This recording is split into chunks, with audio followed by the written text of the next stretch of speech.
한 율법 교사가 예수께 대답하여 이르되 선생님 이렇게 말씀하시니 우리까지 모욕하심이니이다. 이르시되 화 있을진저 또 너희 율법 교사여 지기 어려운 짐을 사람에게 지우고 너희는 한 손가락도 이 짐에 대지 않는도다. 화 있을진저 너희는 선지자들의 무덤을 만드는도다. 그들을 죽인 자도 너희 조상들이로다. 이와 같이 그들은 죽이고 너희는 무덤을 만드니 너희가 너희 조상의 행한 일에 증인이 되어 옳게 여기는도다. 그러므로 하나님의 지혜가 일렀으되 내가 선지자와 사도들을 그들에게 보내리니 그 중에서 더러는 죽이며 또 박해하리라 하였느니라. 창세 이후로 흘린 모든 선지자의 피를 이 세대가 담당하되 곧 아벨의 피로부터 제단과 성전 사이에서 죽임을 당한 사가랴의 피까지 하리라. 내가 너희에게 이르노니 과연 이 세대가 담당하리라. 화 있을진저 너희 율법 교사여 너희가 지식의 열쇠를 가져가서 너희도 들어가지 않고 또 들어가고자 하는 자도 막았느니라 하시니라. 거기서 나오실 때에 서기관과 바리새인들이 거세게 달려들어 여러 가지 일을 따져 묻고 그 입에서 나오는 말을 책잡고자 하여 노리고 있더라. 사랑과 은혜가 풍성하신 하나님 아버지 참 감사합니다. 주의 거룩한 백성들 자녀들을 오늘도 만나주시려고 우리를 이 말씀의 자리로 예배의 자리로 불러주시니 감사합니다. 아버지 세상 가운데서 또 어려운 이민생활 가운데서 지치고 힘든 영혼들이 있다면 오늘 말씀 가운데 힘을 얻는 이 자리가 되게 해주시고 종교의 옷을 벗고 복음의 날개를 달게 되는 이 자리가 되게 인도하여 주시옵소서. 부족한 종을 말씀의 자리에 세우셨사오니 주님께서 함께 이 자리에 서셔서 말씀하시는 축복의 자리가 되게 하여 주옵소서. 감사하며 우리 주 예수님의 이름으로 간절히 기도하옵나이다. 아멘. 자, 누가복음 46번째 시간입니다. 이 시간에는 코끼리와 나비라는 제목으로 하나님 말씀 함께 나누겠습니다. 얼마 전에 LA주 동물원에 다녀왔습니다. 돌아오는 차 속에서 아이들한테 너희들은 어떤 동물이 가장 기억에 남니? 그랬더니 코끼리라고 하더라고요. 코끼리는 볼 때마다 너무나도 신기합니다. 코가 손이에요. 이 코가 손이에요. 코끼리 아저씨는 코가 손이래. 과자를 주면은 코로 받지요. 자, 어릴 때 참 좋아하던 동요인데요. 진짜로 코로 다 주워서 먹더라고요. 자, 그걸 보면서 저와 제 아내는 하나님의 솜씨와 하나님의 지혜가 얼마나 놀라운지 정말 감탄을 했습니다. 아니, 어떻게 우리 주님은 코끼리와 같은 동물을 만드실 생각을 하셨을까요? 아니, 어떻게 기린과 같은 동물을 디자인하셨을까요? 여러분 창조주 하나님의 지혜를 느껴보고 싶으십니까? 가까운 동물원에 들려보시면 어떨까요? 코끼리는 지상 최대의 동물입니다. 코끼리의 중량이 얼마나 무겁냐면요. LA주에 있는 아시아 코끼리 같은 경우에는 무게가 6,000kg이에요. 엄청나죠? 그런데 아프리카에 있는 아프리카 코끼리는 그보다 더 크고 더 무겁습니다. 무려 8,000kg, 8톤입니다. 우리가 이게 숫자가 그냥 숫자로 느껴지잖아요. 너무 엄청난 거 들으면 별로 감흥이 없는데 여러분 집집마다 마이크로웨이브 오븐 하나씩 있잖아요. 그거 하나에 8kg 정도입니다. 그것이 1000개가 있으면 이제 코끼리 하나 무게가 되는 것이죠. 저는 오늘 누가복음 말씀을 통해서 코끼리보다 더 무거운 것이 있다면 그것이 무엇인가? 세상에서 가장 무거운 것이 무엇인지를 살펴보려고 합니다. 그리고 그것을 들 수 있는 방법까지 알려드리겠습니다. 자, 지난주에는 바리새인들의 잘못된 종교적 관습에 대해서 우리가 살펴봤습니다. 오늘은 지난주에 이어서 제2탄으로 율법 교사들의 잘못된 성경 해석입니다. 자, 율법 교사는 어떤 사람이냐면 하나님의 말씀을 해석하고 하나님의 말씀을 가르치는 사람이었어요. 요즘으로 치면 목사님이나 아니면 신학교 교수님 정도에 해당한다고 보시면 되겠습니다. 자, 율법 교사와 바리새인 이 두 부류의 사람들은 뭔가 비슷하면서도 조금은 다릅니다. 율법 교사는 말씀을 해석하고 가르치는 데 관심이 있고 바리새인은 말씀을 적용하고 실천하는 데도 관심이 있어요. 정치로 말할 것 같으면 율법 교사는 입법부에 해당이 되고 바리새인은 행정부에 해당한다고 보시면 되겠습니다. 자, 율법 교사는 지식층이죠. 종교인들 중에서도 엘리트 종교인이다. 이렇게 보시면 거의 틀림이 없습니다. 자, 본문에 보시면 3번에 걸쳐서 화 있을진저, 화 있을진저, 화 있을진저. 자, 화 있을진저가 3번 나옵니다. 무엇이 화의 원인이 되었는지 첫 번째 화 있을진저 46절을 우리 함께 보시겠습니다. 이르시되 화 있을진저 또 너희 율법 교사여 지기 어려운 짐을 사람에게 지우고 너희는 한 손가락도 이 짐에 대지 않는도다. 자, 엘리트 종교인들을 향한 3가지 고발 중에서 그 첫 번째 고발은 짐을 더 무겁게 하는 자라는 것입니다. 그들은 하나님의 말씀을 해석하고 가르친다는 명목으로 성도들에게, 교인들에게 더 무거운 짐을 계속해서 안겨주었다는 거예요. 우리가 잘 아는 하나님 말씀 중에 10계명 중에서 안식일을 기억하여 거룩하게 지키라는 말씀이 있습니다. 자, 이 짐을 제가 한번 더 무겁게 만들어 보겠습니다. 안식일에 해서는 절대로 안 되는 일, 안식일 금지 사항을 몇 가지 만들어 볼게요. 여러분, 안식일에는 바느질을 하면 안 됩니다. 또 안식일에는 끈을 묶으면 안 됩니다.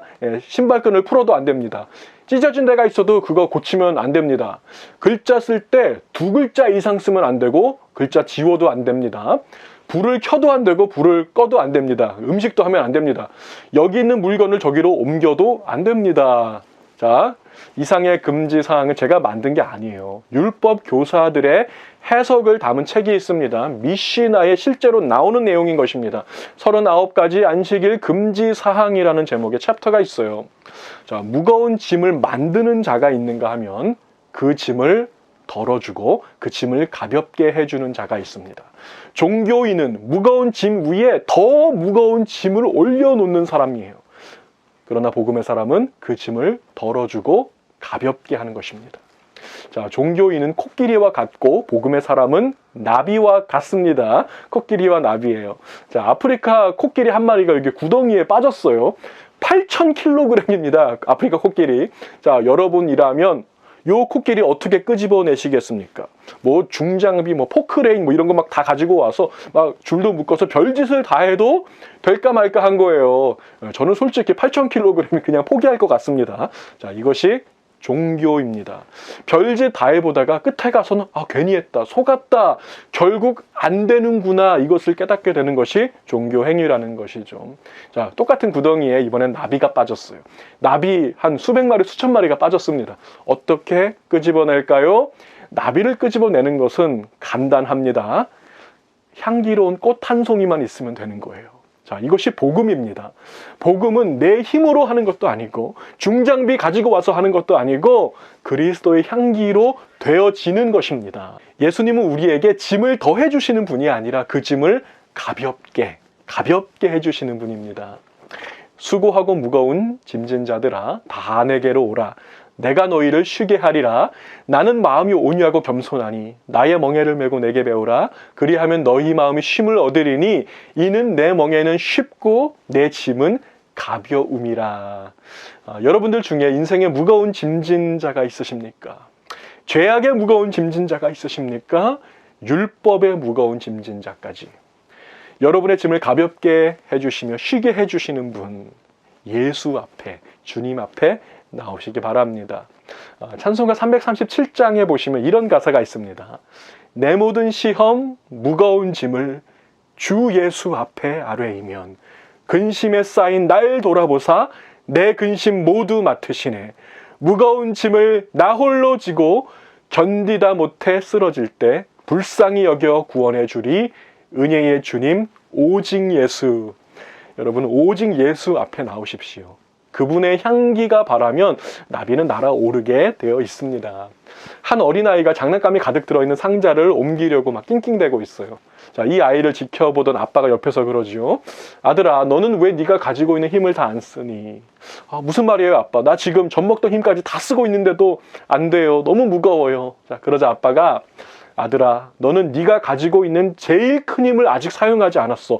너는 아빠한테 도와달라고 하지 않았지 않니? 내 힘이 네 힘이야. 내 힘이 네 힘이야. 자, 우리 주님은 우리의 짐을 가볍게 해주실 뿐 아니라 우리의 짐을 대신 지시는 분입니다. 그분의 힘이 우리의 힘입니다. 날마다 우리 짐을 지시는 주, 곧 우리의 구원이신 하나님을 찬송할지로다. 아멘. 코끼리보다 더 무거운 짐을 들 수 있는 방법은 하나밖에 없습니다. 내가 드는 것이 아니라 코끼리보다 더 크고 더 능력이 많으신 아버지가 들어주시면 들려지는 것입니다. 날마다 여러분의 짐을 대신 지시는 구원의 주님을 의지하십시오. 자, 그런가 하면 이제 두 번째로 엘리트 종교인들을 향한 두 번째 화 있을진저 47절로 가보겠습니다. 화 있을진저 너희는 선지자들의 무덤을 만드는도다. 그들을 죽인 자도 너희 조상들이로다. 자, 엘리트 종교인들의 조상들이 있었어요. 자, 하나님이 보내신 선지자들을 어떻게 박해하고 핍박하고 죽이고 하나님의 음성을 거부하고 거절했던 사람들이었습니다. 사실 엘리트 종교인들은 예수님 당시에 그 율법 교사들이나 바리새인들은 선지자들을 죽이지는 않았어요. 그 대신 선지자들을 위한 무덤을 만드는 자였다는 것입니다. 그들은 죽이고 너희는 무덤을 만드니 그랬어요. 자, 여기에서 무덤을 만들었다는 것은 죽은 자를 선대하는 행위죠. 선한 일입니다. 좋은 일을 한 거예요. 자, 유대 사회에서 누군가의 무덤을 만들어 주었다는 것은 대단히 선한 일로 여겨졌습니다. 자, 그렇다면 뭐가 문제가 되겠습니까? 뭐가 잘못되었습니까? 겉으로 보기에는 선한 일을 하는 것처럼 보이나 속으로는 뭐예요? 조상들과 똑같이 하나님의 말씀에 귀를 닫아버린 것이 문제가 되었던 것입니다. 자, 말로는 옳은 일을 하는데, 좋은 일을 하는데 마음으로는 하나님을 떠났다는 것입니다. 자, 지난 목요일에 목회자 커피 브레이크 모임이 있었어요. 빌립보서 2장의 말씀을 나눴습니다. 너희 안에 이 마음을 품으라. 곧 그리스도 예수의 마음이니. 이 말씀을 나누는데요. 한 목사님께서 이런 고백을 하셨어요. 목회 사역을 좀 오래 하다 보니까 이제 어느 정도 익숙해져서 설교하는 것도 이제 별로 어렵지 않고 사역도 잘 되는 것 같고 교회 규모도 좀 커진 것 같은데 사실 저는 요즘에 마음을 다해서 하고 있지 않습니다. 그리스도의 마음으로 하고 있지 않습니다. 그냥 일이니까 일처럼 했을 뿐입니다. 그분의 얘기에 많은 목사님들이 공감을 했습니다. 우리가 말은 잘하고 일도 잘하지만 마음이 빠진 사역을 회개하는 시간을 갖게 되었다는 것이죠. 주 안에서 사랑하는 우리 성도 여러분, 주님은 여러분의 일을 원하시는 분이 아닙니다. 여러분의 말을 원하시는 분도 아닙니다. 마음을 원하세요. 마음을 원하십니다. 말보다 일보다 중심을 원하시는 우리 주님께 다시 한번 우리의 전심을 드리기로 다짐하는 제가 되고 여러분들 다 되시기를 우리 주님의 이름으로 축복을 드립니다. 자, 계속해서 본문 50절부터 보시면 조금은 이해가 잘 안 되는 말씀이 여기 있습니다. 창세 이후로 흘린 모든 선지자의 피를 이 세대가 담당하되 곧 아벨의 피로부터 제단과 성전 사이에서 죽임을 당한 사가랴의 피까지 하리라. 내가 너희에게 이르노니 과연 이 세대가 담당하리라. 자, 창세 이후로 죽임당한 모든 선지자들의 핏값을 누구에게? 바로 너희들에게 묻겠다. 이 세대가 다 담당하게 될 것이다. 아니 뭐 이런 불공평한 말씀이 있습니까? 이 율법 교사들의 입장에서 볼 때 대단히 불공평한 일이죠. 아니 조상들의 죗값을 왜 우리가 받아야 합니까? 라고 불평하겠지만 100번 1000번 받아도 마땅합니다. 자, 그들의 조상들이 죽인 선지자들이 있었어요. 이사야라든가 많은 선지자들이 순교했습니다. 그 선지자들이 전한 메시지는 메시아였습니다. 자, 그들이 전한 메시지는 장차 오실 그리스도를 가리키는 메시지였다고요. 이제 실체가 오셨습니다. 모든 선지자가 가르쳤던 바로 그분 메시아가 지금 눈앞에 계시다고요. 그럼에도 불구하고 주님의 음성을 부인하는 너희들아, 거부하는 너희들아, 모든 선지자들의 핏값을 너희가 감당해야 마땅하구나 말씀하고 계십니다. 본문 51절에서 주님은 선지자의 시대를 말씀하시면서 아벨의 시대부터 시작해서 사가랴의 피까지 하리라 이렇게 말씀을 하셨어요. 자, 아벨은 우리가 잘 알고 있는 인물이죠. 창세 이후로 첫 번째 순교자입니다. 인류 역사상 가장 먼저 죽임을 당했어요. 가인에 의해서. 자, 그래서 아벨의 피로부터 시작하는 거예요. 자, 그렇다면 구약시대 마지막으로 순교한 선지자 사가랴는 누구인지 살펴보겠습니다. 자, 사가랴는 스가랴라고 발음하기도 합니다. 사가랴, 스가랴 둘이 이제 같이 쓰여요. 자, 사가랴 또는 스가랴 하면 생각나는 사람들이 좀 있습니다. 세례 요한의 아버지죠. 엘리사벳의 남편 사가랴도 있고, 또 구약 성경에서 이제 끝에서 두 번째 책이 있어요. 말라기 바로 전에 나오는 스가랴서를 기록한 선지자 스가랴도 있습니다. 자, 이 두 사람은 아니에요. 본문에서 말하는 스가랴는 요 두 사람이 아니고 제단과 성전 사이에서 죽임을 당한 스가랴를 말하는 것입니다. 역대하 24장 20절로 가보겠습니다.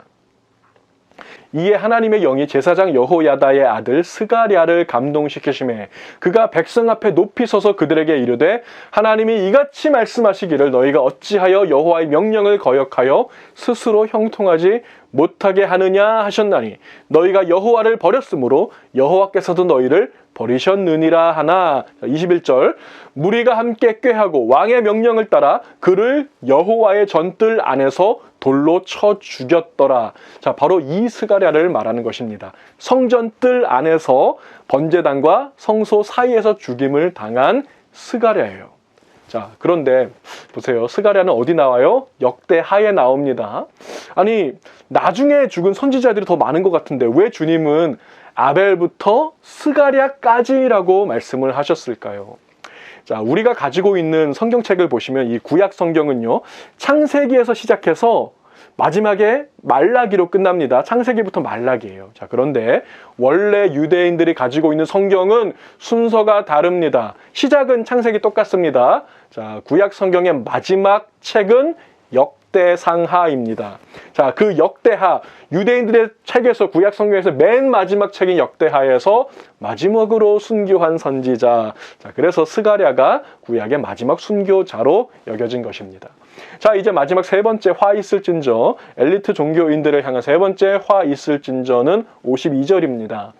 화 있을진저 너희 율법 교사여 너희가 지식의 열쇠를 가져가서 너희도 들어가지 않고 또 들어가고자 하는 자도 막았느니라 하시니라. 엘리트 종교인들은 다른 사람들이 하나님을 발견하는 데 있어서 오히려 장애물이 되었고 방해가 되었다는 것입니다. 그들은 지식층이었어요. 지식의 열쇠를 갖고 있습니다. 자, 아는 것이 힘이라는 말도 있는데 이 지식을 갖고 있다는 게 얼마나 큰 축복입니까? 자, 그런데 그들은 그 열쇠를, 그 지식을 사용하지 못하도록 봉인해 버렸다는 것입니다. 자, 그들 자신도 그 열쇠를 사용할 마음이 없어요. 그렇다면 다른 사람들이라도 그 열쇠 사용할 수 있게 원래 자리에 갖다 두어야 할 텐데 아무도 그 열쇠를 사용하지 못하도록, 열지 못하도록 봉인해 버렸다는 것입니다. 저는 개인적으로 이 말씀이 너무나도 두렵습니다. 목사인 제가 혹시라도 복음의 장애물이 되고 복음의 방해가 되지는 않는가, 말씀을 해석하고 가르치는 자가 가장 치명적인 복음의 장애물이 될 수 있다는 것입니다. 말씀을 어렵게 하고 어렵게 가르치고 예수 믿는 것을 어렵게 하고 무겁게 하고 또 성경에도 나오지 않는 여러 가지 거추장스러운 조항들을 막 만들어서 성도들을 지치게 하는 걸림돌이 될 수 있기 때문이죠. 여러분 기도해 주십시오. 저를 위해서도 기도해 주시고 이 땅의 모든 목회자들이 하나님의 말씀을 올바로 해석하고 바로 가르칠 수 있도록, 더 쉽게 가르칠 수 있도록 기도해 주시기를 부탁을 드립니다. 주 안에서 사랑하는 우리 성도 여러분, 종교는 코끼리와 같이 무겁습니다. 아무리 노력해도 내 힘으로는 그거 끄집어내는 거 불가능합니다. 그러나 복음은 나비와 같이 가볍습니다. 그리스도의 향기로운 꽃냄새 맡으면 누구라도 헐헐 자유롭게 날 수 있는 것, 복음의 능력입니다. 거추장스럽고 무거운 종교의 옷은 벗어버리세요. 주님은 여러분의 종교 행위를 원하시는 분이 아닙니다. 여러분의 마음을 원하세요. 말보다 일보다 중심을 원하시는 주님 앞에 다시 한번 우리의 전심을 드리기로 다짐하는 제가 되고 여러분들 다 되시기를 우리 주님의 이름으로 축복을 드립니다. 기도하시겠습니다. 사랑과 은혜가 풍성하신 하나님 참 감사합니다. 하나님 무거운 종교의 옷, 복음의 옷 다 벗어버리고 주께서 주시는 날개를 달고 훨훨 창공을 날아오르는 나비가 될 수 있도록 하나님 우리에게 복음의 축복을 더하여 주시옵소서. 아버지, 혹시라도 인생의 무거운 짐, 죄악의 짐, 무거운 것에 짓눌려 있는 자가 있다면 복음의 자유함 가운데 성령 안의 자유함을 누리는 자가 되게 인도하여 주시옵소서.